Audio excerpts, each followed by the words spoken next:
Hi everyone, Craig from Flying Wheels in Danville, New Hampshire. Today we did an oil change on a 2012 Honda CR-V. We are going to reset the oil change light, and this goes from 2012 to 2015. First, you're going to turn your key to position 2. 1, 2. Car not running, but everything on. It's actually very simple. This is an EXL, so it has leather and it has navigation. You push the tripometer, keep pushing till you see oil life, hold it.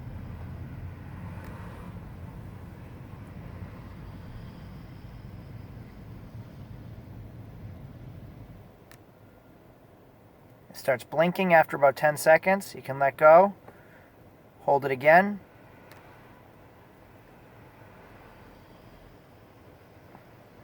and 100%.